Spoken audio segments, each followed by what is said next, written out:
There you go. We're just going to record the introduction. So, welcome to our first Action Learning Circle for this year's We Lead for Legacy programme.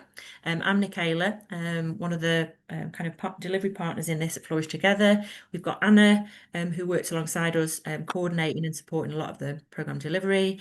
Afia Amesu from She Leads for Legacy, and Dr. June Williamson Street Holistics as our sort of facilitators. They'll introduce themselves in a little while just to say a little bit more about themselves, and they might even say a little bit about, their experience of supporting this work last year.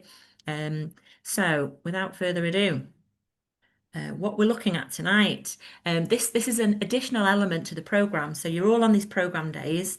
We know that the programme's busy during these programme days, and as much as you network and there is lots of discussion during the days, we like to create this extra space that gives you a chance to just reflect, create further connections, and additional space to network a little bit as well. So what we're going to do is give a little bit of a sense of what is action learning, and I will come to you in a minute to see who's gotten involved in this sort of stuff before, and then you'll be able to do some intros in your groups. Hopefully set some goals and potential outcomes or social action points we'll come on to. If you don't know and you haven't got that now, these can form over time.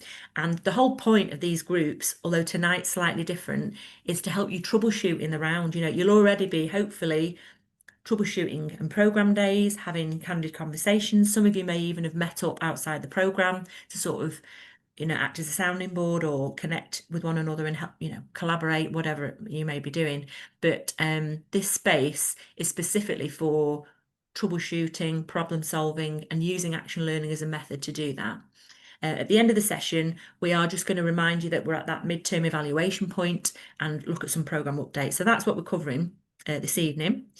Before I get into any more, I was going to just say, has anybody either been to action learning sessions before? Has anybody run these things? I'm just curious who we've got on the call tonight. Does anybody know what action learning is, or been part of action learning sets or groups or circles before? Feel free to come off mute and tell us. And if not, that's fine too. I haven't under this name, Yeah. Nicola, but I think probably something similar. Yeah, and it's just some years we find lots of people have engaged with this. Some people, if they run certain types of organisations, may even deliver these things. But it's a bit more than peer-to-peer support, as you'll come to see. It's a kind of structured way of doing this. So let's have a quick look at what is this. So action learning, an element of peer learning. It's learning by doing. That the principle was kind of coined by this Reg Revens, and in the principle is that we learn by doing with and from others who are also learning by doing, which what does that mean? But ultimately it's creating a safe and trusted space where we can troubleshoot things and uncover new solutions to challenges that we may be facing, and the idea is that we create a supportive sounding board to one another, whether that's troubleshooting challenges that relate to our civic and social leadership journey, whether it's about bringing a tangible problem to the table in our career, our organisation, our route to getting on that public appointment route. It could be a combination of things throughout the coming three sessions that we've got. So what I would say is it's really important to try and bring something that's real and important to you. And often these challenges that people might bring to the table are like critical and complex. You've got yourself here because there's such a diverse group of people, a really good diverse problem solving team. That's what we can support one another with, and these things are called different things: sounding board, action learning set. We call it peer support circle or action learning circle. It's looking at how we can create action orientated support and solutions based support to help people progress with whatever it is they're trying to progress with. And there's some principles here around group learning and going back to our program ground rules, really about nurturing and supporting one another to get ahead and to enhance that personal professional development that's going on throughout the program. So hopefully, I'm not going to read through the benefits there. It's a there's a whole bunch of benefits that can come from this where you choose to bring something to the table. Tonight's a bit different because it's the first time we're doing it. It's a bit of a practice run. We're a little bit more structured in what we think we're going to talk about tonight. But from sessions 2 and 3, you'll be encouraged to bring real world challenges that you're facing, real world, things to your action learning group or peer support circle to look at this. It may be that you've come armed with something tonight, and that's absolutely fine. But because it's week 1 or session 1, we were anticipating this might run slightly differently. So what might some of the potential outcomes be from this kind of action learning group that we're trying to create here? So we hope, it might be an increased catalyst for knowledge. You've got that hive mind, and when you bring a challenge to the table, the different troubleshooting styles, the different experiences, peeling back the layers of the onion by asking critical thinking questions might just help shine a light on something that can help you progress more quickly with something that, being a barrier. We hope that it's going to help build and strengthen those trusted relationships you're developing on program days anyway. It's a holistic way of providing, cross-sector support, cross-sector perspectives, which are helpful, in any, civic and social sort of troubleshooting need, and see things from different perspectives and that kind of thing. Clearly, it's an opportunity to troubleshoot challenges. How often do you get that opportunity? So, grab it with both hands in a supported environment. Clearly, it's extra time to reflect because, as we said, the program days are quite busy, and this is a program that, it's done before you know it. So it's really important for us to build in this reflection time. And then, it helps you gain new contacts. But you might end up in a group with people who you've not had a chance to talk to much on a program day, or you might not. It's see how that works once we get into groups.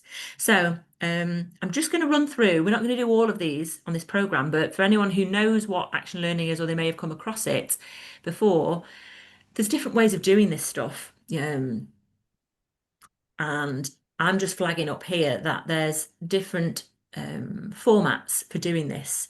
And if people are interested in this or they want to learn more about this, flag it up. And it could be that the alumni network or Flourish or collaborative group of people could deliver some tailored learning around this. But in essence, it's creating that space for people to troubleshoot challenges and see things differently, overcome things that have been holding them back. These methods that you see here, I was just going to quickly allude to. So typically on our action learning within this program, we use what we call the bear pit method to a point where there's somebody presents a challenge to the group, and the group then maybe clarify that they've understood what's being asked of them, and then they start to ask critical questions, troubleshoot the challenge in different ways, and everybody gets involved in seeking to support that person to question and look at potential routes forward. There's another method called the goldfish bowl, which I don't know if anyone's ever seen before in action, where two people, it's almost a bit like an interview where there's somebody presenting a challenge and there's somebody asking those critical questions and impartially seeking to support that person to sort of enhance their awareness and thought around how they might overcome this challenge.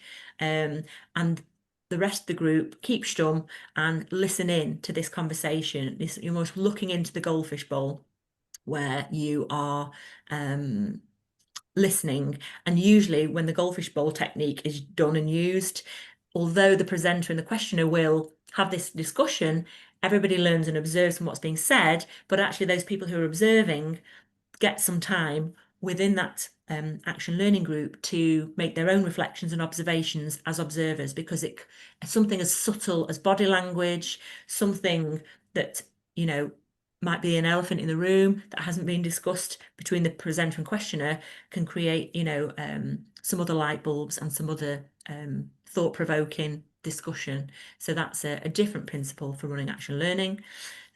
I'm guessing some of you here, but I don't know, will have heard of this term de Bono, Edward de Bono and his six thinking hats principles. That's a method that's used around critical thinking and troubleshooting in lots of different ways, and it can be used as part of action learning as well.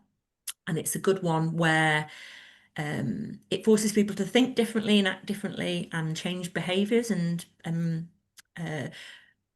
get them so everybody gets out of their comfort zone, not just the presenter who's presenting this challenge and is, looking for some sounding board support and potential perspectives and solutions in new ways.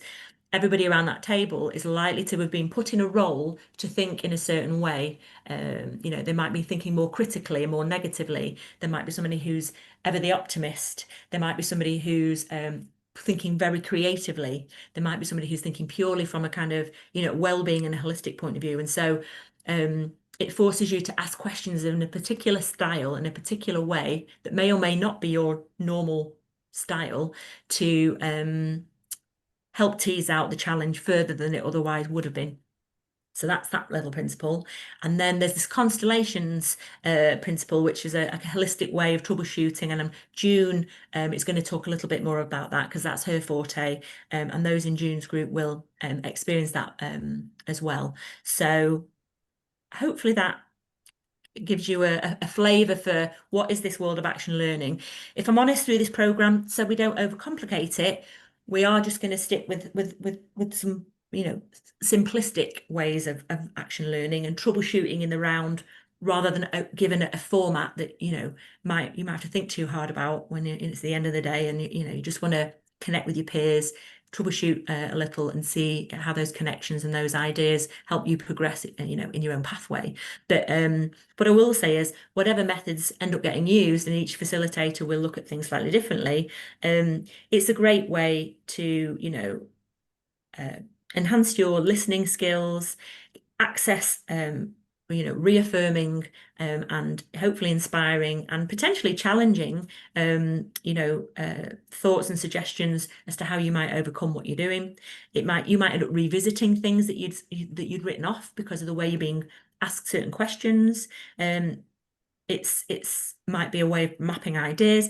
You use the time and the space in your little troubleshooting time as best you see fit. And we're just going to have a trial run tonight. And depending on where the groups go and what they want to do, we'll accommodate what we can accordingly. So anybody got any questions or observations at this point?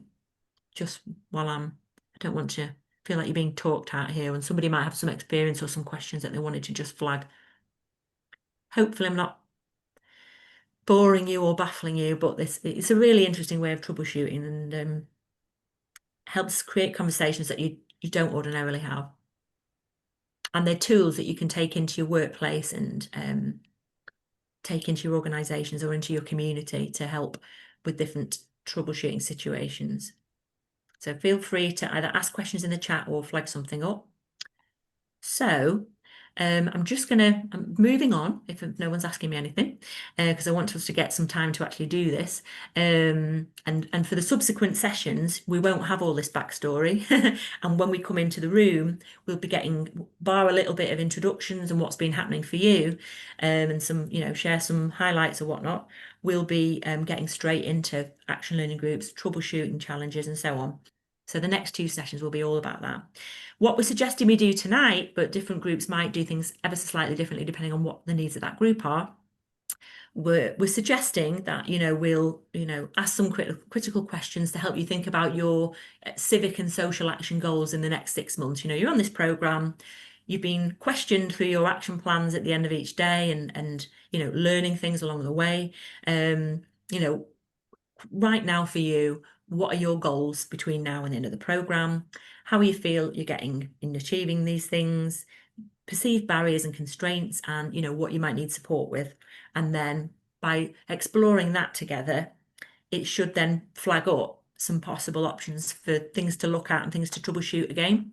So we'd normally spend 10 minutes, having the overall discussion with then, 5 or 10 minutes of wider examples. So often when you're troubleshooting in the round, our suggestion is whichever methods get used, that it's not about jumping in and trying to solve somebody's problems for them. It's about asking them useful, pertinent, critical thinking questions so that people are empowered to find their own solutions to their own challenges for 10 minutes or so. And then towards the end, absolutely, we'll share some examples or some, here's what happened to me, or when I've tried this, this happened.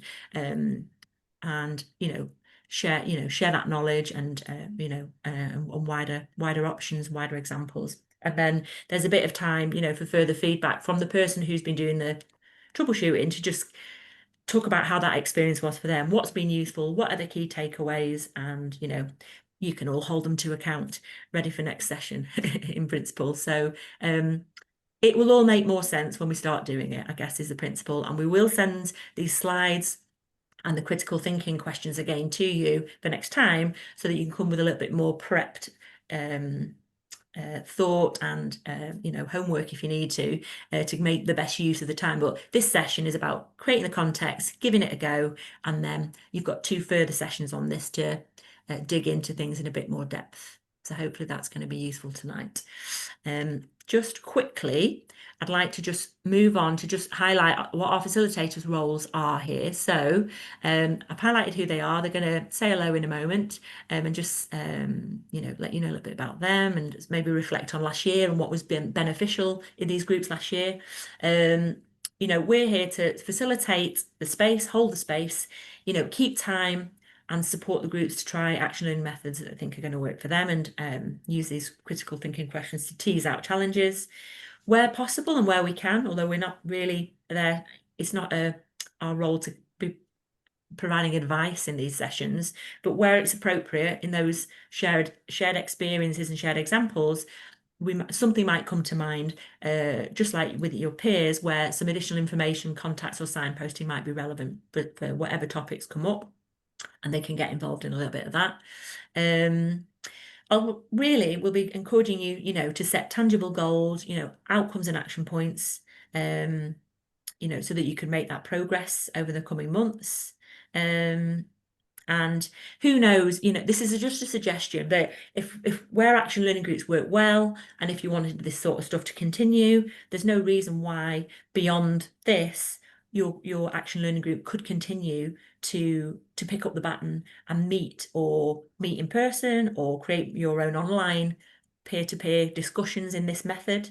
And if people felt they wanted more training on this stuff, there might be a ways and means of creating that. We're not pushing it, we're just seeing how it goes for your cohort.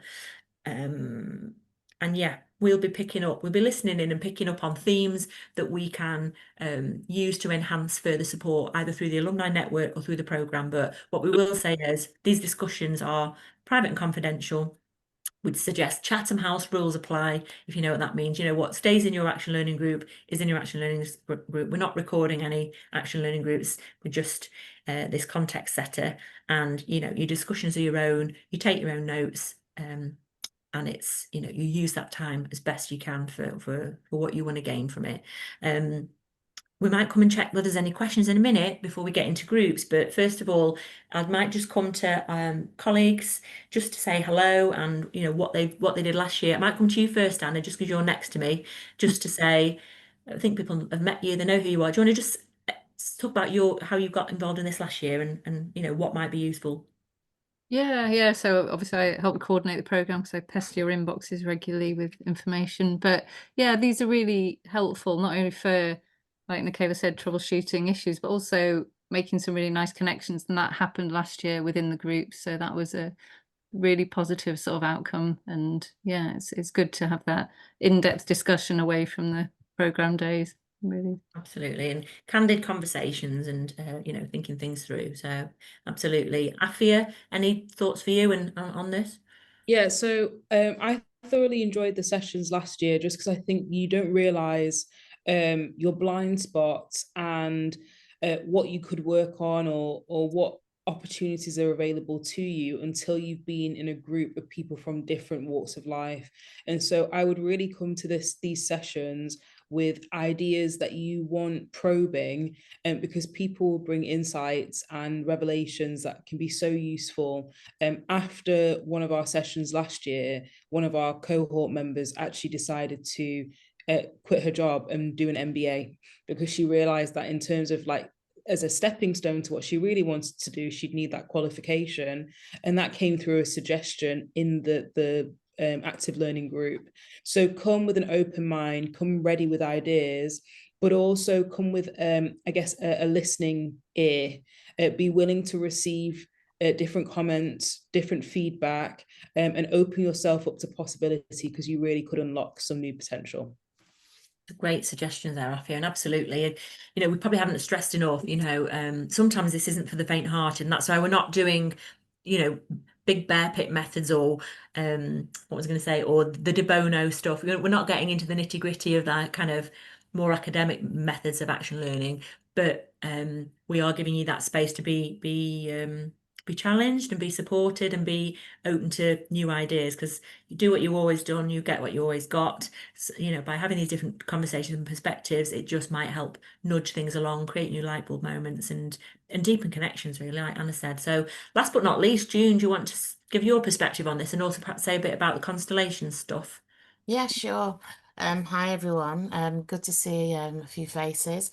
Yes, I helped when I was obviously one of the facilitators for last year on this program, and what I found with the guys who were in sort of doing the action learning, um, from my perspective, was yes, it is. They did come with an open, I would say, heart from where I'm coming from, as opposed to mind and heart are definitely linked. And one thing I did find was how they were able to look at their situations from different outlooks, not just generally from an academic perspective, but also from a felt sense perspective, which sort of led some of them to really form quite sort of close collaborations in what they were doing. So this sort of leads on to how I tend to work, and how the action learning would be sort of within my cohort. Well, the cohort that I'll be facilitating, which is utilising constellations, which literally, I'm going to throw it out there, is outside of time, space and matter. So we're not being all logical, sort of academic here, but we are sort of seeing what happens. Basically, you have an issue, and there are others who may have come across that issue, and we're going to utilise a certain methodology, literally utilising your senses to work through whatever that issue is, and also give you an outcome. And it may look like something that you may not even thought of, and which I did notice from a few of the delegates last year. So it's a different way of approaching, I would say, a issue, a situation, or trying to get an answer. And it's actually how we tend to do it anyway. And how we tend to do it is we just sit there and we daydream, and boop, something pops up. So it's like that, but a bit more guided and a bit more facilitated, so that you do get something tangible and can work with it at the end. And also working with others, that's what tends to happen at the end of the day. You end up realizing that you do need somebody, and it's not just about you trying to, go through a particular situation by yourself. Absolutely. And I can't really add much more to that, other than certainly within our group, we had really deep conversations, and they all had each other's back, even if you have different ways of thinking, different ways of doing things, and some topics are more challenging than others. They had each other's backs, and they wanted to listen and learn from one another, in order to challenge themselves, challenge one another, and make progress, and learn something new about a potential route forward with whatever it was they were trying to do. So my only fear for this evening is, I don't know how many people we've got, but we haven't got the whole cohort. And last year we had the numbers were higher, and I'm only saying that loud now because hopefully if anybody's listened again and got this far, we'd be really encouraging anybody who's not made it tonight to give this a go, because it's so useful. It's one of those things, you don't know how useful it is until you start doing it. So anyway, we'll see where we get with all of that. So any questions at this point? No? And if you do, that's fine. We're here, we can listen. So the principle is we're going to break into groups now. I'm just checking. We're going to break into groups for about 45 minutes. Here we go, for 45 minutes. And we're going to, in theory, we structure it a bit like this because it's the first one. It won't be like this next time. Next time we'll get straight into troubleshooting, but and June's might run ever so slightly differently, but we're just, a reminder of who's who, a bit about how you're finding the programme, because it'd be just interesting to hear that at this midpoint in the programme, and reflecting on what we've been saying and what you imagine this stuff is all about, just any needs from these sessions that you feel you have. And then we'll then move into spending some time troubleshooting, or starting to think about what you think your practical civic and social action goals are. What are some of the things that you think you might want to bring to the table and troubleshoot to just help you achieve your goals? And you may not know yet. And what we imagine tends to happen is some people are like, oh, I'm not sure yet. And they go away and they have a think and they bring stuff next time. And there'll be one or two of you that's ready to throw something into the ring and have a go at thinking about. So we'll take it as it comes and we'll see what happens. I'm just going to see whether anybody's got any questions in the round before we then get into the session. Just feel free to shout out if there is anything, pop it in the chat if not. Otherwise we'll get cracking and seeing where we're at. Anna's been busy preparing our breakouts. So I'll stop screen sharing and I'll stop, if you want to stop recording, Anna. We hope that people can have great use of this stuff, and we'll see